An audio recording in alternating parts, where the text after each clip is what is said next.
All the news from Microsoft Build, new models from Anthropic and Microsoft, GitHub Universe news, and a pick of the week that will make you yearn for the past. All that and more on this episode of The Download.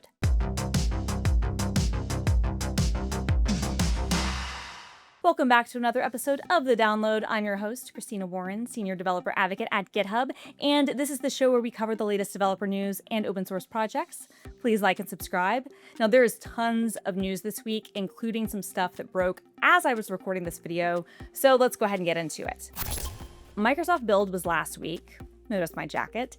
And there were tons of announcements and updates, and I've got a link to a roundup of all the major announcements in the show notes and the description, but let's do a little bit of a recap. Microsoft showed off the Surface RTX Spark Dev Box. Now, this is a compact developer PC engineered with the NVIDIA RTX Spark Superchip for local first AI development. Its travel-friendly sibling, the Surface Laptop Ultra, was also introduced at Comdex last week, so this is like the desktop equivalent. And look, this thing looks hot. It puts up to 1 petaflop of AI compute and 128 gigabytes of unified memory right on your desk, and so that's enough to run 120 billion plus parameter models with a million token context locally at interactive speeds, and you can even fine-tune models that used to demand a cloud GPU. And under the hood, it's got an NVIDIA Blackwell RTX GPU paired with an efficient NVIDIA Grace CPU, and all that is wrapped in an aluminum chassis, which is cleverly engineered to double as a heatsink. And then it ships with Windows 11 Pro pre-configured for developers.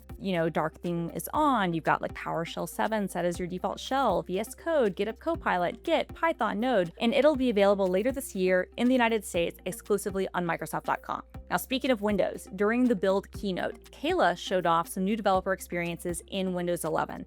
And even as a Mac user, I was just really blown away.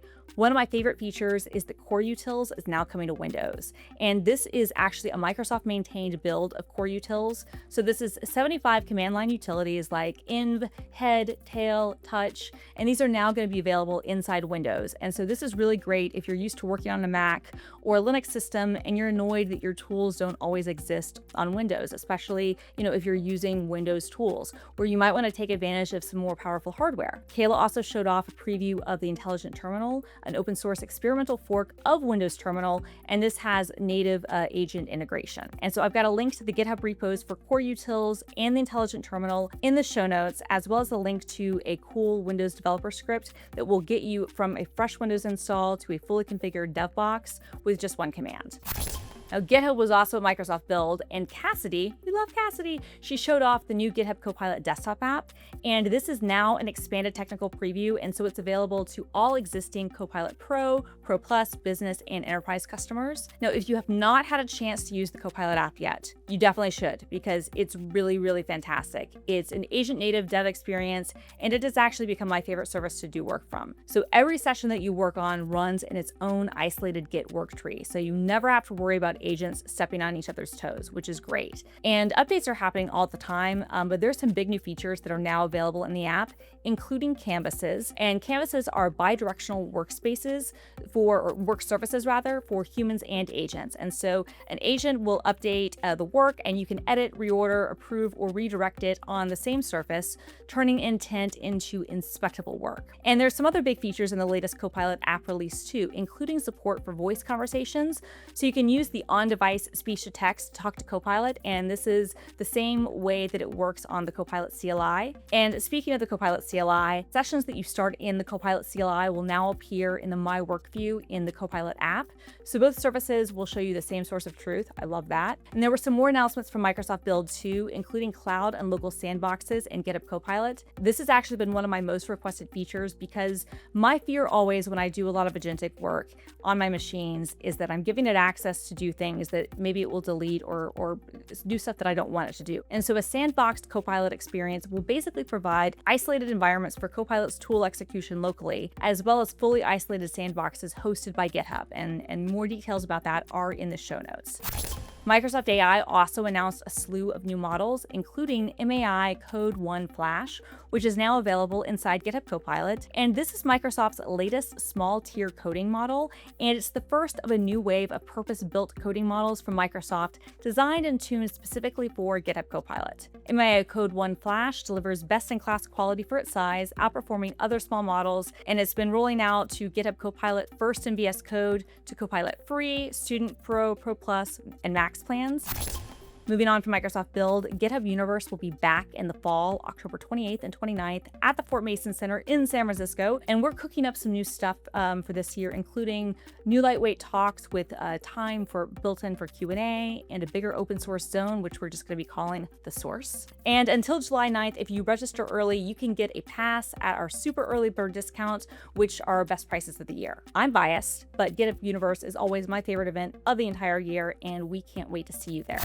Now it's time to talk about our GitHub Project Spotlight, where we highlight a project on GitHub. And this week I want to talk about GentleOS 16 and GentleOS 32. And these are two projects from the same developer, Luke8086, and it's basically just a hobby operating system for older computers. And GentleOS 16 runs on vintage 16-bit PCs, so it only requires an 8086 CPU and an 192K of RAM and a CGA 320x200 display. And you can see some photos that Luke put on the repo of the OS running on an old Tandy 1100 FD, and that thing only had a whopping 640K of RAM. But if you have access to more powerful hardware, Luke also created GentleOS 32, which, like the name suggests, is 32-bit, but it only requires an i386 GPU, 4 megs of RAM, and a VGA-capable display of 640 by 480. And Luke got this running on a bunch of different machines too, as you can see from these photos. Now, I do not have any hardware that is old enough to run on these OSs, but I'm super tempted to go to Goodwill this weekend and try to seek out something because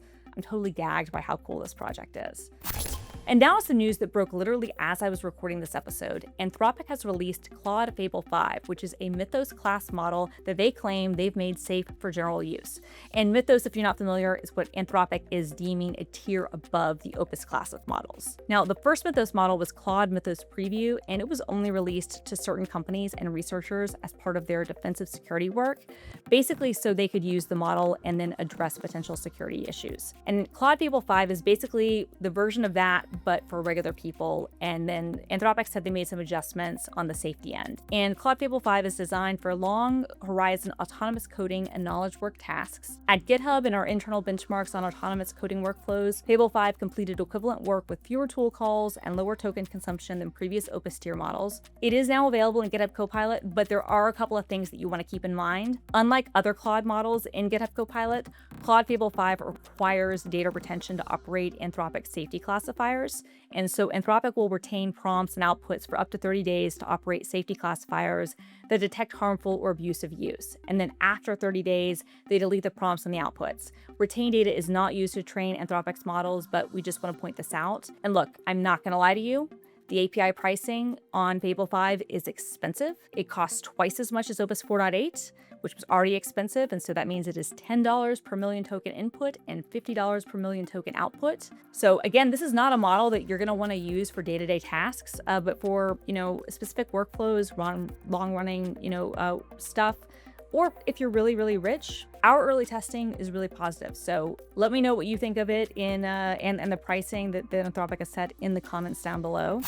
And this week, I want to give a shout out to GitHub user Trip Lions for creating a Pokémon Emerald WASM or WebAssembly. They recompiled the original Pokémon Emerald decompilation, which came out a few years ago, to WebAssembly, and then put a browser front end for running a Pokémon Emerald on the web. So if you go to PokéEmerald.com, you can play Pokémon Emerald in your browser. Now look, is this sanctioned by Nintendo? Almost certainly not. Is it a fun way to relive our childhoods anyway? Absolutely. If you like this episode, let us know in the comments down below and give us your thoughts on Microsoft Build, the new Claude model, retro computing, or Pokemon. And if you like this episode, give us a like to help out the algorithm. It really does actually help us out. And stay tuned to GitHub for all your nerd needs. See you next time.